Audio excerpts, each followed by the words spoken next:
The ocean was unnaturally still. At 0512 local time, the U.S. Navy Aircraft Carrier Strike Group moved with a rhythmic, controlled grace across the open water. To any satellite or passing merchant vessel, this was the picture of absolute, unshakable dominance. The carrier sat at the center of a web of steel, destroyers, cruisers, and a protective ring of sensors that stretched for hundreds of miles in every direction. It was a billion-dollar insurance policy against the world's most dangerous threats. But deep beneath the surface, the impenetrable was about to be breached. It started in the sonar room, a place of low light and high tension, where the silence of the ocean is analyzed in clinical detail. A technician, a veteran of 3 deployments, noticed a shift. It wasn't a loud ping or a dramatic alarm. It was a metallic rhythm, so faint it almost blended into the low hum of the carrier's own massive propellers. He narrowed the frequency, filtering out the background noise of the shifting thermal layers and distant currents. That's when the blood drained from his face. It wasn't one signal. It was 3. 3 separate, slow-rotating blade signatures were cutting through the water. And they weren't miles away. They were already inside the outer defensive screen. In the world of naval warfare, this is the ultimate nightmare scenario. The strike group's sensors are designed to detect massive nuclear submarines from hundreds of miles away. But these were different. These were ghosts. Iranian diesel-electric midget submarines, silent hunters that use the noise of the carrier itself to mask their approach. On the tactical display in the Combat Information Center, 3 red icons suddenly flickered to life, appearing like phantoms in the heart of the blue formation. The commander stared at the screen, the weight of the moment sinking in. They weren't just passing through, they were positioning. One drifted toward the port side, one toward starboard, and the third lingered directly aft. It was a classic triangle ambush, a kill zone geometry designed to ensure that no matter which way the carrier turned, it would be turning into the path of a torpedo. The trap was set, and the unsinkable fortress was already in the crosshairs. But how did they get this close? To understand that, we have to look at a secret partnership that started years ago in the shipyards of North Korea. The presence of these midget submarines inside the American perimeter isn't just a failure of technology. It's the result of a decades-long controversial alliance between Tehran and Pyongyang. For years, Western intelligence agencies have whispered about the Yono-class technology. To most people, a 120-ton midget submarine sounds like a toy compared to a 100,000-ton aircraft carrier. But in the shallow, cluttered waters of the Persian Gulf and the Gulf of Oman, size is a liability. These subs, known in Iran as the Ghadir class, are built for one thing: the ambush. They are derived directly from the North Korean designs responsible for one of the most shocking naval incidents in modern history, the 2010 sinking of the ROKS Cheonan. In that attack, a single midget sub slipped past advanced South Korean sensors and fired a keel-breaker torpedo that literally snapped a corvette in half. Iran didn't just buy the blueprints, they perfected the doctrine. Recent rumors from Operation Epic Fury suggest that these 2026 variants are now equipped with smart autonomous systems, allowing them to bottom themselves on the seafloor and wait for weeks in total silence. They don't emit heat, they don't emit noise, and when they run on battery power, they are technically quieter than the ocean itself. This is what the US Navy calls A2AD.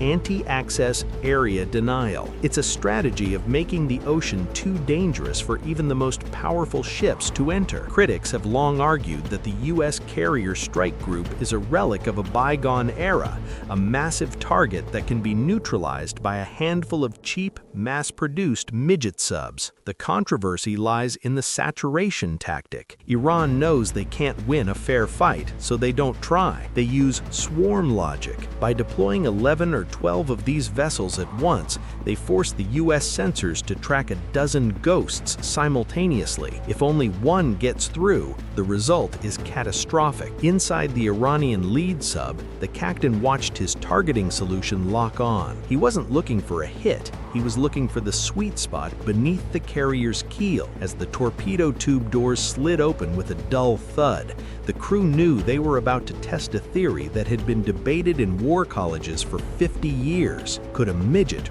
really kill a giant? The answer was currently accelerating through the water at 45 knots.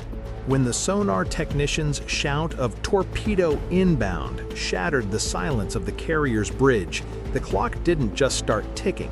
It became the only thing that mattered in the universe. In modern naval warfare, 120 seconds is an eternity and a heartbeat all at once. An aircraft carrier, like the one at the center of this strike group, is an engineering marvel, displacing over 100,000 tons of steel and carrying more firepower than most medium-sized nations. But it is also a victim of its own massive inertia. You don't dodge a torpedo in a carrier. You struggle against the very laws of physics to move its bulk even a few degrees. The officer of the deck reacted with the instinctive speed of a man who has practiced this nightmare 1,000 times. Hard rudder, full power. The order traveled through miles of fiber optic cables to the propulsion plant deep in the ship's belly. Massive nuclear-powered turbines surged to life, forcing high-pressure steam through the propulsion shafts. The 4 bronze propellers, each the size of a 2-story house, began to churn the calm ocean into a boiling, violent white wake. But a ship this large doesn't just turn, it leans. As the carrier began its agonizingly slow pivot, the entire flight deck tilted, sending a shudder through the airframes of the parked F-35s. The crew and the Combat Information Center watched the tactical display with breathless intensity. 2 minutes to impact. The incoming Iranian torpedoes, likely the high-speed Hoot variants, were closing the distance at over 200 knots. These aren't just underwater missiles. They are supercavitating weapons that create a bubble of gas around themselves to eliminate skin friction, allowing them to reach speeds that seem to defy the medium of water. On the screen, the distance dropped: 1,500 meters, 1,000 meters. Every meter the carrier moved was a gamble. If the ship could just shift its position by 50 feet, it might change the detonation point from a catastrophic keel breaker to a survivable hull strike. But as the countdown hit the 60-second mark, the tactical computer delivered a chilling update. The weapons were adjusting their course. They weren't just running on a straight line. They were hunting. As the carrier fought its battle against physics, the rest of the strike group unleashed the first layer of high-tech deception, the soft kill defense. From the sides of the escorting destroyers, small cylindrical canisters were launched into the sea with a series of sharp metallic pops. These were acoustic decoys, the frontline soldiers in a war of sound. Once they hit the water, they activated, flooding the ocean with a cacophony of artificial noise. These devices are designed to mimic the exact acoustic signature of a supercarrier, the low-frequency thrum of the turbines, the specific cavitation pattern of the propellers, even the clank of the internal machinery. To a standard torpedo's guidance system, the ocean should have suddenly looked like it was filled with 5 different carriers, all moving in different directions. But this is where the controversy of modern naval defense begins. Military analysts have long warned about the decoy delusion, the false sense of security that comes from believing electronics can always outsmart a determined predator. The Iranian torpedoes were equipped with wake-homing technology. Unlike older sonar-based weapons that look for sound, wake-homers look for the physical disturbance in the water, the massive, churning trail of bubbles and turbulence that a 100,000-ton ship cannot hide. You can't decoy a wake. The first torpedo, perhaps an older model, bit on a decoy and veered away, disappearing into a plume of bubbles as its proximity fuse triggered on a ghost. But the other 2 remained. They sliced through the artificial noise like it wasn't even there. On the sonar monitors, the technician watched in horror as the 2 remaining red lines ignored every distraction every siren song the U.S. Navy could throw at them. They stayed locked onto the thunderstorm signature of the carrier's wake. This is the brutal reality of 2026 naval combat. In an age of smart sensors, there is no such thing as a stealth aircraft carrier once the weapons are in the water. The decoys had failed. The soft kill was dead. The carrier was now less than 500 meters from a weapon designed to snap its spine, and the only thing left was the hard kill, a desperate, unproven gamble that would determine the fate of 5,000 sailors. As the final torpedo ignored every decoy and sliced through the soft kill countermeasures, the U.S. strike group was forced to play its final, most desperate card, the anti-torpedo interceptor, or ATT. For decades, the idea of shooting down a torpedo was considered a pipe dream by naval engineers. Unlike an anti-missile system that operates in the thin air, an underwater interceptor has to fight through the crushing pressure and chaotic acoustics of the ocean. But in the high-stakes environment of 2026, the dream became a necessity. From the side of the nearest destroyer, a compact launcher fired a weapon that looks more like a surgical tool than a bomb. This wasn't a standard heavyweight torpedo, it was a countermeasure anti-torpedo system, or CAT, a smart interceptor designed for one purpose: to hunt and destroy incoming threats in the final seconds before impact. The tension inside the Combat Information Center was almost physical. Every eye was locked on the tactical display as the two red lines, the threat and the savior, closed the distance at a combined speed of nearly 100 knots. The technology behind the ATT is a controversial marvel. It doesn't actually need to hit the incoming torpedo. It only needs to get close enough to trigger a bubble jet explosion. This creates a focused shockwave that snaps the guidance fins of the enemy weapon or triggers its warhead prematurely, but the margin for error is non-existent. If the interceptor fires a fraction of a second too early, the shockwave dissipates in the vastness of the sea. Too late, and the carrier is already gone. Distance: 100 meters, 50 meters. The sonar technician's headset filled with a high-pitched scream as the ATT's propulsion system reached its limit. Then the ocean erupted. A massive underwater detonation rocked the carrier. But this wasn't the sound of a hull breaching. It was the sound of the defense working. The final Iranian torpedo was pulverized just 30 meters from the carrier's side, sending a towering column of foam into the air that rained down on the flight deck like a saltwater storm. The carrier survived, but the battle was far from over. The interceptor gamble had worked, but it had also revealed the strike group's position to every hidden predator in the Gulf. The moment the final torpedo was neutralized, the posture of the U.S. Navy shifted from defensive survival to absolute no-quarter aggression. This was the opening bell of Operation Epic Fury, a massive 2026 campaign designed to systematically dismantle every Iranian naval asset in the region. The directive from the Pentagon was clear. The time for warnings had ended. Inside the carrier's war room, the commander studied the sonar screen with a cold intensity. The attack had given the Iranian midget subs away. Every torpedo launch leaves a transient, a pressure wave, and an acoustic signature that trained operators can trace back to the source. The hunters were now the hunted. Within seconds, the strike group flipped the switch.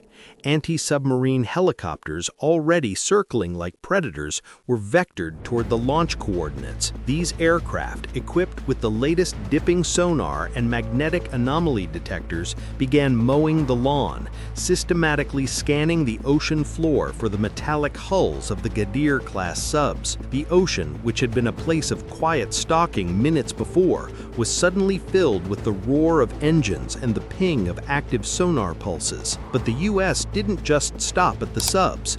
Using real-time satellite intelligence, the strike group launched a coordinated strike against the Iranian command hubs at Bandar Abbas. While the destroyers hunted the subs below, F-35s launched from the carrier's deck to neutralize the coastal missile batteries and drone launch sites that were part of the swarm logic. This wasn't just a skirmish, it was the total decapitation of the IRGC Naval Command. Rumors suggest that during this phase of epic fury, the U.S. utilized a new silent death torpedo, the Mark 48 Mod 8, which uses advanced AI to differentiate between a sub hiding on the rocks and the rocks themselves. This technological edge meant the Iranian captains, who had spent decades perfecting the art of bottoming their subs to stay hidden, were suddenly visible. One by one, the red icons on the tactical display began to flicker and die as the depth charges and lightweight torpedoes found their marks. The message was sent: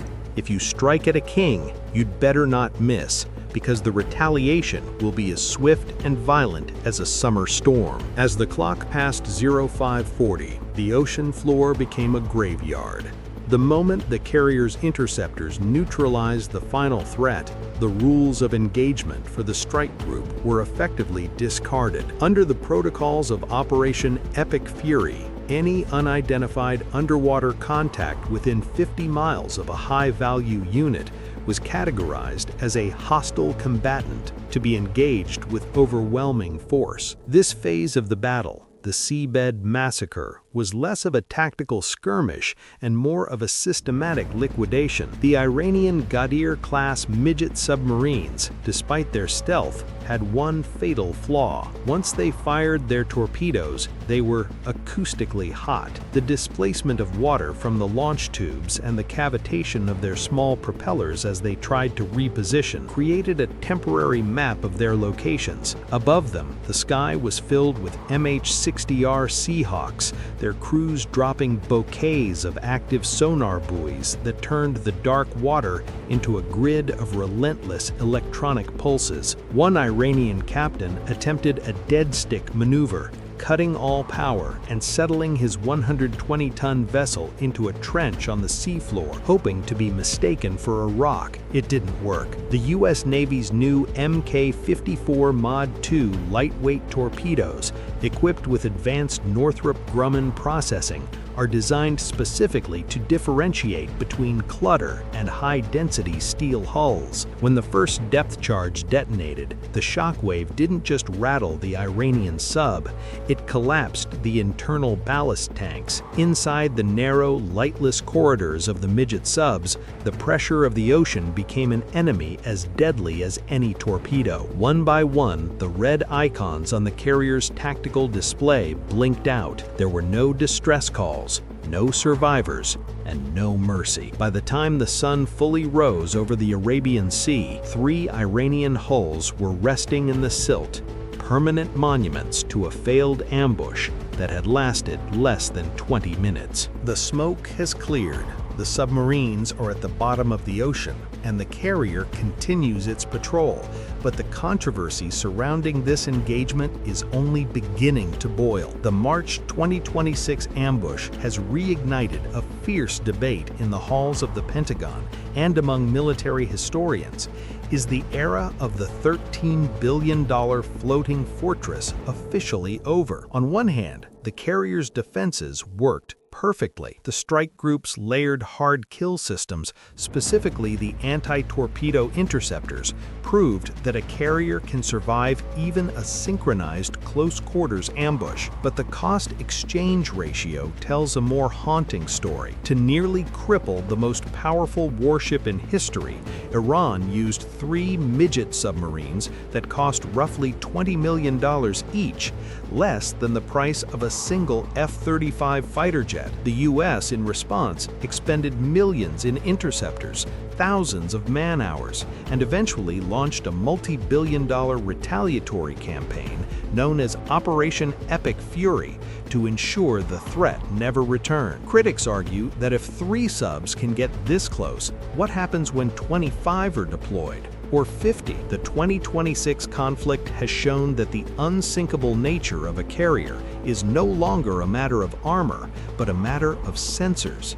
If the electronics fail for even 60 seconds, the centerpiece of American power becomes a 1,000-foot target. As the carrier strike group moves toward its next objective, the world is left to wonder if we are witnessing the final days of the battleship era's successor. The ocean is no longer a vast, empty space.